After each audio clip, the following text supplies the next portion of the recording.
Australia of Singapore, and Cheong Po Kwan, Assistant Director of Sustainability at the Singapore Institute of International Affairs. Good morning, guys. Thanks for joining us today. Morning. So it's a pretty big statement to put out that we are responsible for the haze. Surely that can't be the case, that we're all to blame, right? Right. I think the link between commodity producers and the haze, that's a lot more obvious to a lot of people. If producers use fire to clear land, then obviously we get a haze. But less obvious is the link between other players in the supply chain and the problem. So from the banks that provide loans to these plantation groups to consumers like you and I who buy products sometimes unknowingly that are grown on burnt land. So we can be part of the problem as well. And palm oil is actually a lot closer to our lives than a lot of us think. It's used in, I think, a lot of products that we eat, that we use, is found in almost any cleaning product that foams. So it's a lot closer to our lives than we think, even though the plantations are far away from Singapore. Kim, your thoughts? I think Okan is right. Palm oil is in 50% of all the products we buy in the supermarket. So it's almost impossible to take it out of our lives. So we actually brief what we buy. The palm oil that is being produced in Indonesia and Malaysia is just causing the haze, part of the problem.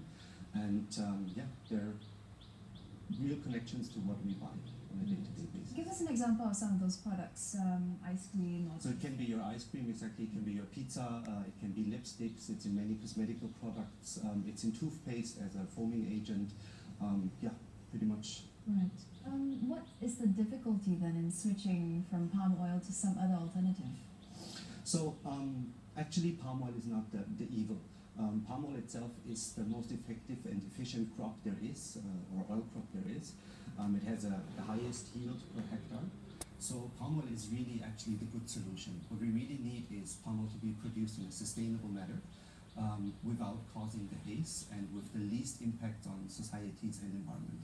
Yes. So if the biggest root cause of the haze is said to be unsustainable palm oil, if we talk about companies in general, why aren't Singapore companies switching to sustainable palm oil then? It's actually not that simple. Sustainable palm oil, 20% of the worldwide production of palm oil is sustainable palm oil already. But obviously it's more expensive than regular palm oil. So that of course is one reason. The supply is in the market, but the demand just simply needs to pick up. Well, if Europe can switch to sustainable palm oil, why can't we do it here in the region? That's actually a wonderful question, and we thought about this for quite a while because we are very close to the producing countries, right? And actually I think that is one of the reasons. Obviously, with the region producing so much palm oil, there is a lot of resistance to take that extra step to produce it sustainable, which of course will be more expensive for the producers as well. Yeah, and I think we can also safely presume that a lot of consumers in our region, they're still a lot more price sensitive and brands conscious, brands driven when it comes to their making their purchase decisions. So that part we understand that, but also we recognize that there are more and more of us, I think in Singapore especially, who are well educated, well informed, and they want to be able to exercise the right choice when it comes to buying products. So at a recent exhibition that we've done at the Science Centre is the SYA Haze exhibition. We talked to consumers about the RSPO trademark. Basically, it's an eco-label that tells consumers that this product contains palm oil that is produced in a sustainable manner. So then they ask, why can't we see these trademarks in most of the products on our supermarket shelves? Okay, so that's one problem that we need to identify, and we need to plug this gap. So we need to get more consumer brands, companies to start adopting this eco-label if they are already using sustainable palm oil, so that consumers can make the right choice if they want to. So you're saying that it is possible to replace palm oil with other environmentally friendly alternatives? We're not saying that we should replace palm oil. Like Kim has stated earlier, palm oil is still the most efficient vegetable crop based on current knowledge. For every hectare of land that oil palm plantations occupy, it produces the most oil. So it's actually our best bet at meeting the rising global demand without expanding to more land. So we're not saying we should have a blanket boycott on palm oil. In fact, we should support it, but only those that are produced in a sustainable manner. Kim, Fokon earlier mentioned consumer patterns and consumer education, but can the average consumer like you and I really influence how companies operate? Definitely. I mean, we are the ones that need to drive the demand, and that's actually what we're trying to do with our campaign this year and through our website, webriefwhatwebuy.com, is where we collect pledges from the general public. We're aiming for 50,000 to then engage with these companies and tell them, listen, we need to fix this problem. Your consumers are demanding you to fix this problem and to stop the haze. And then that will be the only reason why they would make the switch to sustainable palm oil in the long term. Are companies receptive to these campaigns, though? Of course, there are always early adapters and then there's some laggers. But yes, we've already started to engage with some of the companies. And yes, we just really need the consumers to stand behind this. And that will be the strongest argument we have when in negotiations or discussions with these companies. Right. So the We Brief What We Buy campaign started by WWF. Right now it has Singapore Institute of International Affairs and our outreach partner, People's Movement to Stop Haze, as the partners. There are some other parties who have expressed interest to be part of the campaign. They asked, how can we help?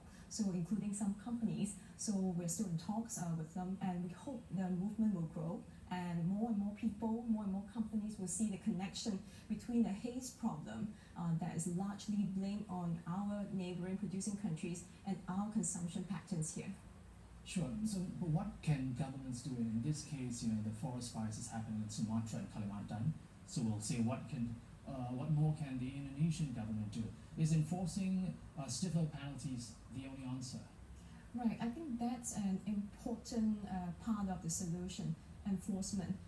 So the Indonesian new government, when it first took over, there were a lot of positive signs. The president has talked tough on coming down hard on the company.